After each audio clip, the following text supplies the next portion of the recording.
Well, hello, and welcome back to Engineering 201 Electrical Fundamentals. And I wanted to begin the last section for this term, which is a look at AC circuit analysis, AC type problems, what's going on behind with AC, how we can liken it to DC, and how it's different from DC. So that's what we'll do for the remaining time. Well, if we start out with an AC, we're going to look at AC initially as a sinusoid. We may differ later on into different shapes, and probably will. But beginning, we'll look at it as a sinusoid. And as far as that goes, we could think of it also as a cosine wave. It's just a matter of shifting in terms of time.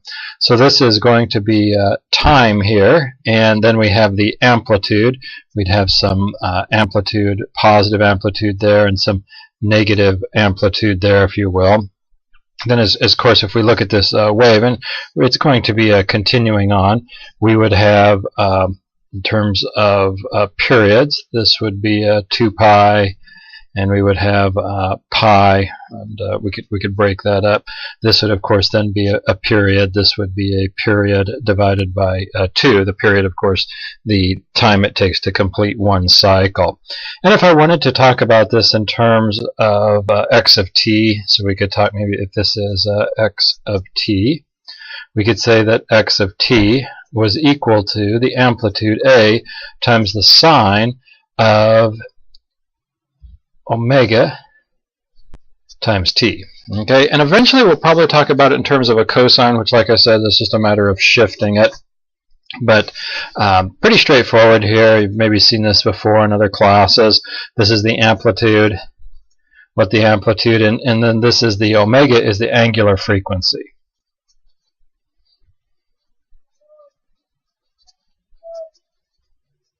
The angular frequency. And in fact, we can say, relate that to the frequency. If I talk about the frequency, we can say that that is, if that's cycles per second,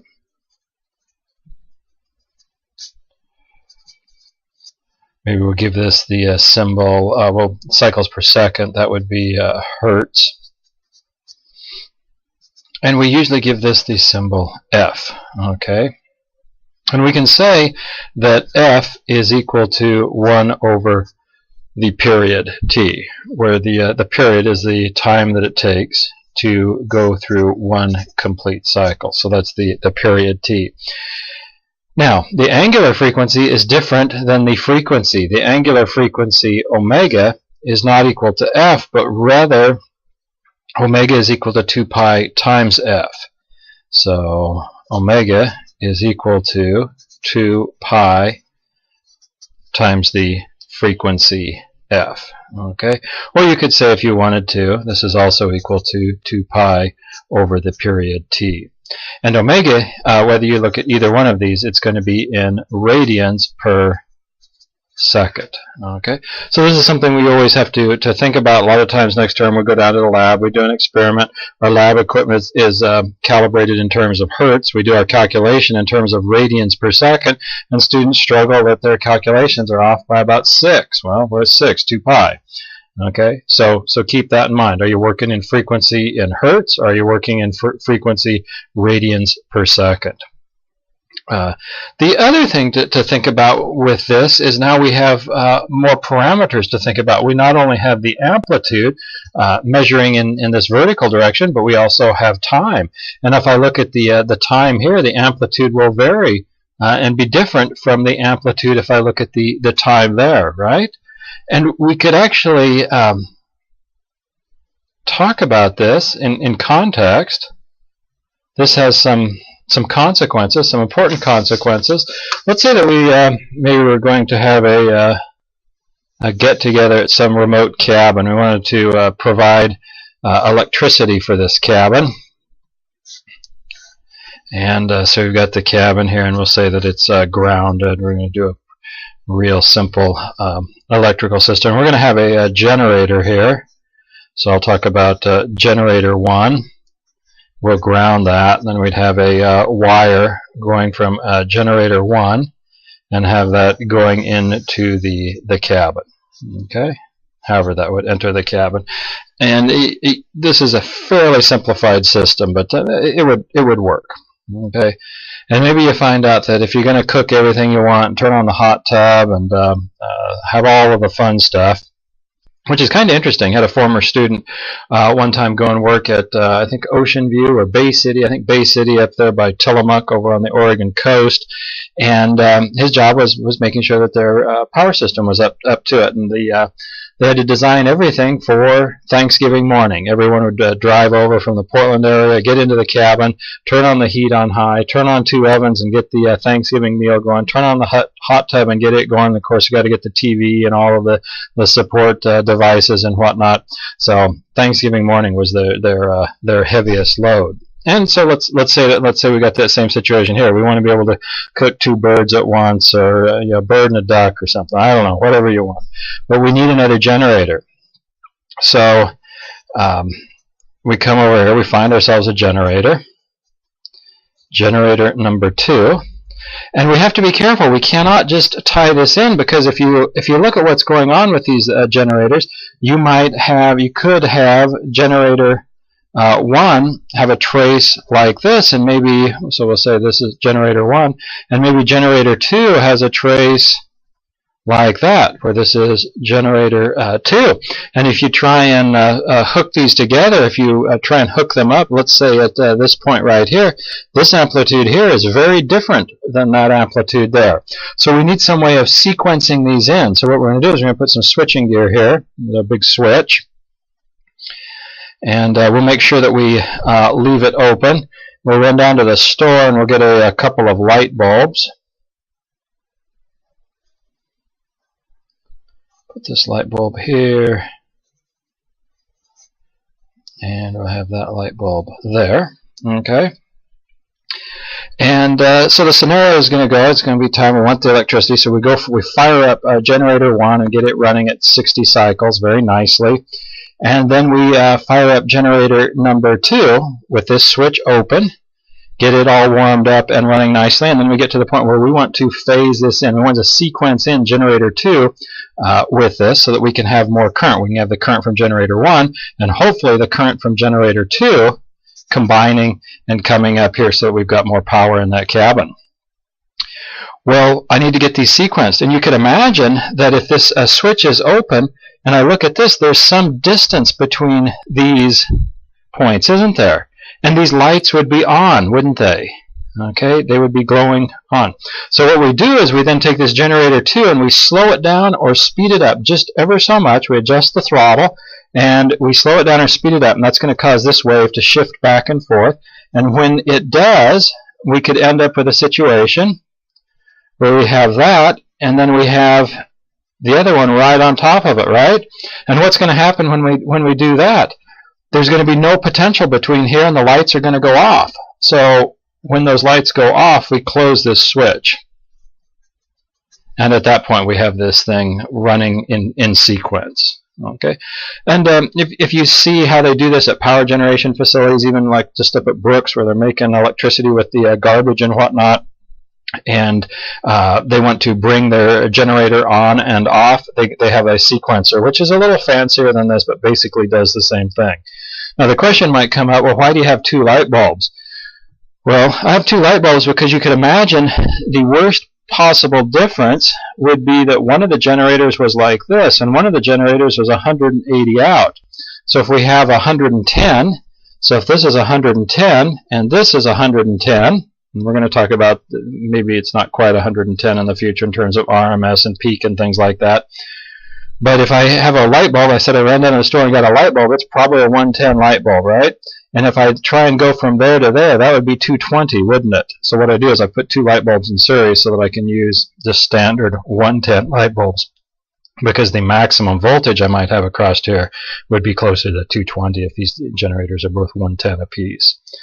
So anyway, I've simplified a few things, but this is actually exactly what power companies do as they bring generators on and off. And usually they will have several small generators that they can bring in and out so that they can match the supply with the loads for efficiency's sake. So good example, and how you have to think about now time as a player in these equations.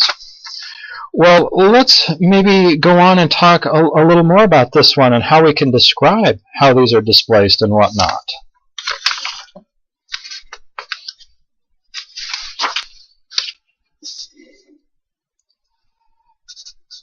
So let me look at a situation where I have two waves.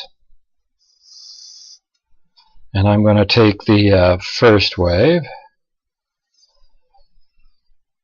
And then maybe I'll have a wave that I'm going to say is going to be leading that. I didn't do a great job of drawing that, but I think it'll work. And we're going to say that this is leading it by some angle. We're going to say that that is theta. So I'll say that this wave here, I'm going to say that this is x2 of t, which is going to be equal to a, the amplitude a, times the sine of omega t. And then this one here, that's actually leading it, I'm going to say that I have x1. So I'll have x1 of t is equal to a sine of omega t, a sine of omega t plus theta. And we call that our phase shift. Okay, that's our phase shift. And we could say, if we wanted to talk about common terminology, that x1 of t leads x2 of t, or conversely, I could say that x2 of t lags x1 of t. I got that right? Yep, x1 is leading. Okay, so they have the same amplitude. I didn't draw the amplitude real carefully down there. Maybe I should try and fix this up a little bit. It's kind of ugly. See if we can do this. Maybe get something like that, slightly better. So they have the same amplitudes, but they are out of phase. They're not rising and falling at the same time. The shifts between their peaks, their shifts between where they cross, all of those shifts are equal to theta, and we call that the phase shift.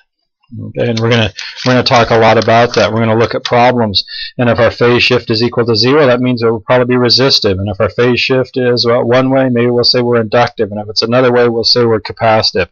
And then we'll start comparing the phase shift between voltage and current, and relate that to power factor. So we've got a lot of things to do, and we'll find out that as we finish up this term, and certainly much of next term, the terminology is what's going to be the most difficult part. When we say power factor, what does that mean? The math is not all that difficult. The analysis is very much like what we've done this term, but a lot of times we can get hung up on the terminology.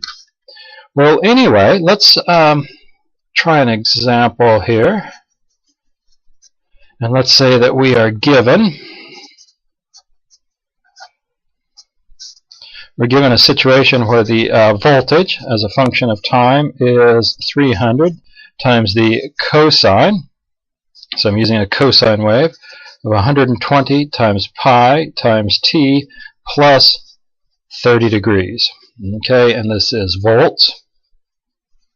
And we would like to find then, we'd like to find the period, we'd like to find the frequency f in hertz, and we'd like to find the magnitude of v of t with t equal to 2.778 milliseconds. Okay, so that's our task.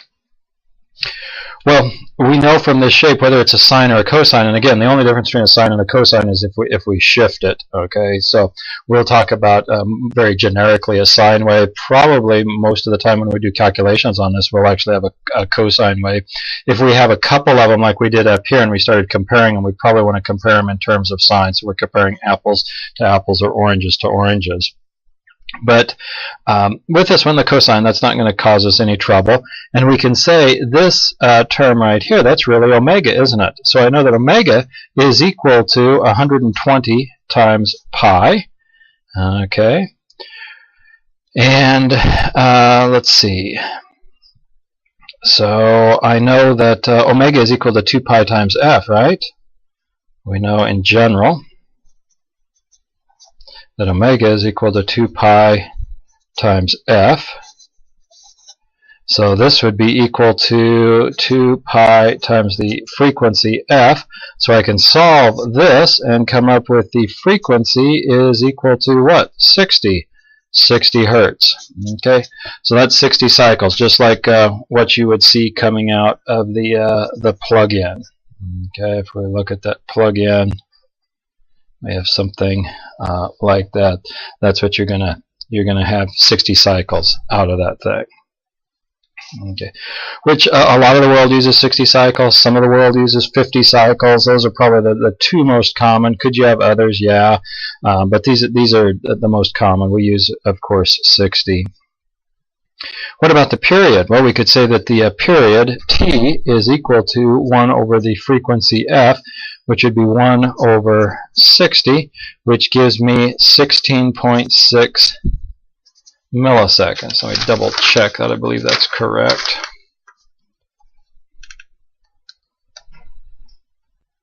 Yeah, 16.6 milliseconds. Okay. And the last thing is if I put in t. So if I say that I have with t equal to 2.778 times 10 to the minus 3 seconds. So I've just converted that milliseconds to seconds. So when I put that in, I'm going to have 120 times pi times 2.778 times 10 to the minus 3. And what does that equal?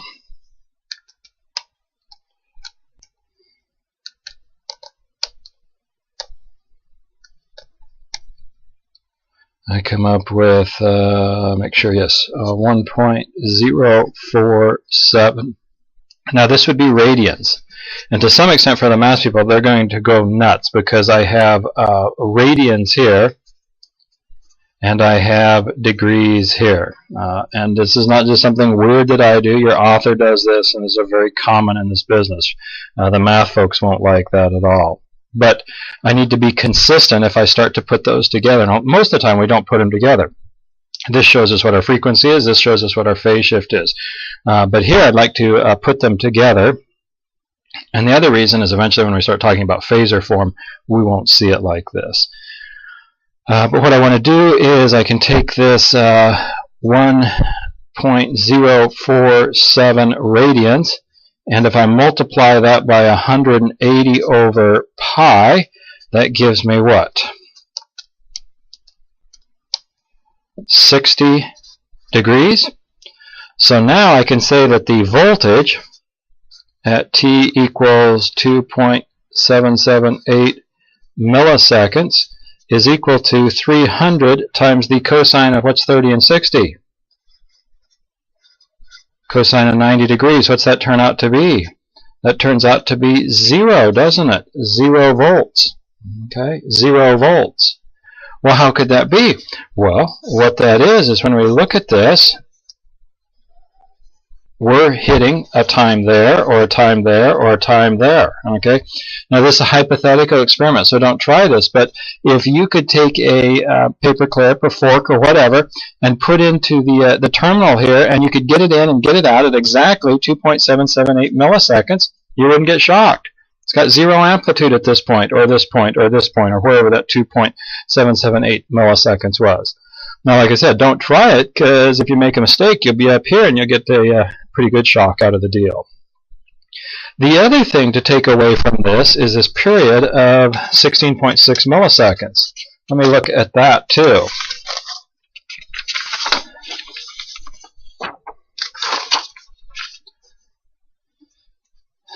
So we said the period 60 cycles. The period on this was 16.6 milliseconds. So we'll just take our standard wave here, like this, and we've got 60 hertz. And to complete one cycle, we have 16.6 milliseconds. And it really hasn't been until fairly recently, I mean the last, let's say, 25 years, that we've had computers, digital computers, that were fast enough that could do significant calculations in this 16.6 milliseconds, so that we could start to do some interesting things. If you look at modern motor controllers, instead of running an AC motor with this, what we'll do is we'll take and we'll turn it on for a little while,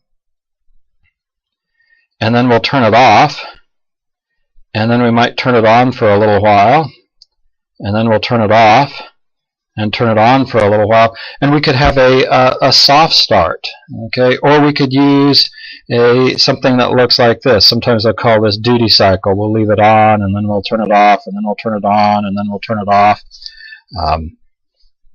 If you look at something in motor controls, there's a lot of business, a lot of electricals will go into motor controls and whatnot, so that you can take a very dumb AC motor and control its speed. Used to be we always had to convert AC to DC and use that to do speed control. Now we can just take a really dumb, inexpensive AC motor and use things like this to control its speed. Probably more things like this rather than this.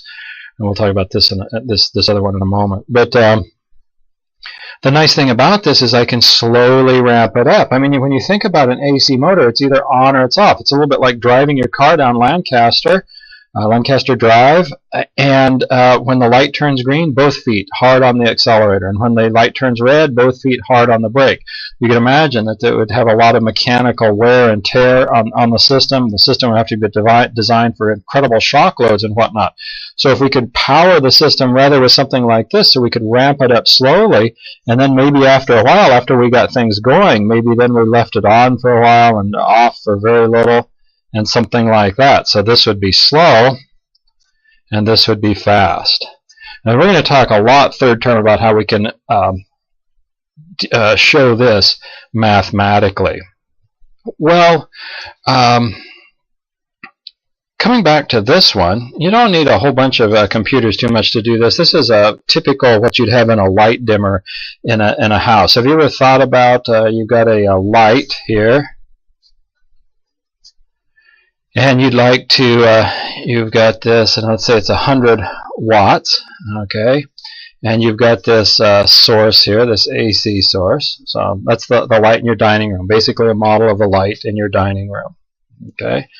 And let's say that you'd like to dim this down. You want some ambiance or something. You'd like to dim this down to only 50 watts. So what do? Well, a lot of times students will say that, well, I could put a resistor in this thing. If I put a variable resistor in this thing, I could tune that resistor and put another 50 watts there. And I agree. You're dumping 50 watts there, and you'd only have 50 watts left. You'd have a dimmer light. Now the problem comes is when you put this where the light switch goes in the wall, what's going to happen when you try and dissipate 50 watts into the wall? We're going to have some nice ambiance for a while, and then the wall is going to catch on fire and things are going to be a bit more exciting. So this is not what you want to do.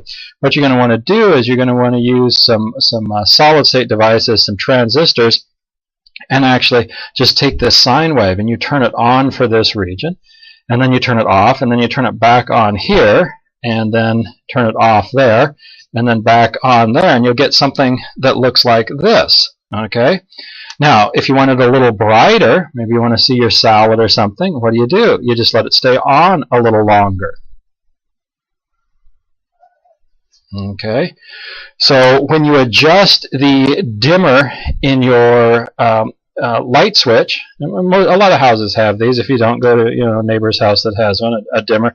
What you're really doing is controlling this width here, okay? Controlling that width, how long you're going to leave that on. And we'll talk a lot more about that next term, and certainly a third term I've got a display to bring into, and we'll actually do some mathematic modeling of that. Well, where we'll go from here is we're going to look at need complex numbers.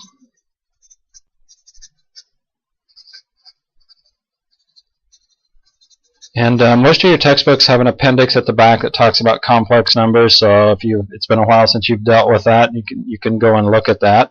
And then we're going to use Euler's equation. Okay, Euler's equation, and I'm a terrible speller, but I did get that one right. E-U-L-E-R, Euler's equation. So don't look for it under O, look for it under E. There's a mathematician, I believe a Swiss mathematician, really an incredible mathematician. This is always one of those questions when you're in graduate school. If you get an advanced degree, certainly in engineering, usually you've done an oral defense where you get up and they ask you questions. It's kind of like the mother of all finals. They ask you questions about all of your coursework. And a typical question is they would ask you to put Euler's equation up on the board and comment on it. And Euler had about 50 equations. So I think they figure if you can't muster up at least one of Euler's equations and talk intelligently about it, maybe you weren't paying attention. So this is not a very definitive statement, Euler's equation. But the one that we're going to be looking at is e to the j omega t is equal to the cosine of omega t plus j sine of omega t, where this j is the j is equal to the square root of -1. Most people say that this is I. We already use I a lot for current, so when you learned in math it was I. We're just going to say it's equal to j, so don't let that throw you.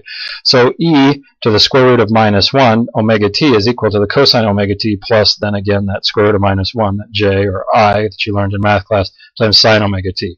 And this term is real and this term is imaginary. So when we get together next time, we'll talk more about Euler's equation. We'll talk about Euler's equation and what circuits look like in Euler's equation. That'll take us into the phasor domain. And from there, we'll really just have to work a few problems to make sure that you're comfortable with that. We're going to then go on next term and look at a lot more difficult problems, but we'll start out with a few pretty easy problems, and that will wrap us up for the term. So that's it for today. Thank you for listening, and take care. Keep working those homework problems.